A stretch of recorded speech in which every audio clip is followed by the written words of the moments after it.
चिड़िया के बांस का घर। एक समय की बात है, जंगल में एक गरीब चिड़िया रहती थी जिसका कोई घर नहीं था। वह एक पेड़ की डाल को ही अपना घर मानती थी और हमेशा वहीं पे बैठी रहती थी। चिड़िया का डाल ही घर था, जबकि जंगल में बाकी दूसरे पक्षियों के बहुत ही खूबसूरत और पक्के घर थे।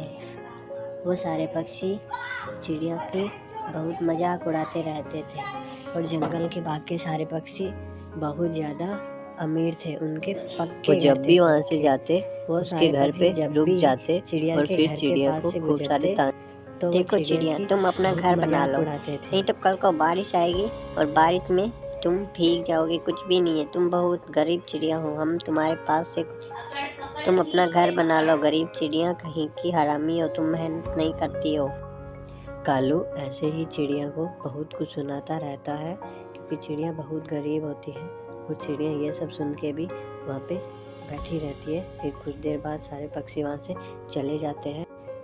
रात होने पे खूब सारी बारिश होती है, बहुत जोर से तूफान आता है और तूफान बहुत ही तेज़ आता है। उस रात को चिड़िया बहुत डरी हुई होती है और फिर पेड़ टूट जाता है। उस चिड़िया पेड़ के नीचे दब के उसको बहुत ज़्यादा चोट लग जाती है और उसका बहुत सारा खून भी निकल आता है, लेकिन कोई भी उसकी मदद करने के लिए नहीं आता है। जब पक्षी आते हैं और वो मदद के लिए बोलते, अरे नहीं, हम इसको हाथ नहीं लगाएंगे, अगर हम इसको हाथ लगाएंगे तो हमारे हाथ भी गंदे हो जाएंगे। ये हर पाक गरीब चिड़िया है, हम इसको हाथ नहीं लगाएंगे। पर हमने बोला था तुम घर बना लो, अब हम तुम्हारी मदद नहीं करेंगे। पक्षी ऐसा वो सारे पक्षी ऐसा बोलते हैं और चिड़िया की मदद ना करके चले जाते हैं, लेकिन फिर चिड़िया खुद ही निकल जाती है। वो सब लोग सही बोल रहे हैं, मुझे अपना पक्का घर बना लेना चाहिए, नहीं तो फिर अगली बार फिर मैं लग गई तो मैं मर भी सकती हूँ। ये सब सोचकर चिड़िया पक्का घर बनाने की खोज में और खाने की खोज में सुबह होते ही निकल पड़ती है और वो यहाँ वहाँ देख रही होती है कि कुछ इसको घर बनाने के मिल जाए तो बहुत ही अच्छा होगा। थोड़ी ही देर में वो एक गन्ने के खेत में पहुँच जाती है और वो सोचती है क्यों ना इन बांसों से मुझे अपना पक्का घर बना लेना चाहिए। उसके दिमाग में कुछ आइडिया आने लगते हैं और वो सोचती है हाँ मैं बनाऊँगी पक्का घर तो। और वो कुछ ही दिनों बाद उन बांसों से अपने बांस का एक बहुत ही पक्का और बहुत ज़्यादा मजबूत घर बना लेती है, जो कि बाकी पक्षियों से बहुत ही ज़्यादा मजबूत होता है। और चिड़िया ये देख के बहुत ज़्यादा खुश होती है। अच्छा, मैंने अपना घर बना लिया है, अगली बार बारिश आएगी तो मेरे को कोई भी दिक्कत नहीं होगी।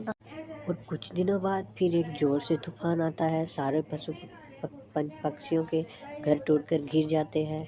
उनके पक्के घर उस तूफान के सामने नहीं टिक पाते हैं और सारे पक्षी परेशान होकर एक जगह पर मिलते हैं। हमें कुछ सोचना चाहिए, अगर हमने कुछ नहीं सोचा तो इस तूफान से हम मर जाएंगे। तूफान बहुत ही तेज है, इसने तो हमारे पक्के घरों को भी उखाड़ फेंक दिया है। फिर हरी चिड़िया बोलती है, मैंने सुना है उस गरीब चिड़िया ने बांस का बहुत ही पक्का घर बनाया, हमें उसके पास जाना चाहिए, उसका घर बहुत बड़ा, शायद वो हमें रख ले। फिर वो सब लोग चिड़िया के पास पहुंच जाते हैं उसके पक्के घर में रहने की पूछने के लिए कि क्या वो हमें रख लेगी उस पक्के घर।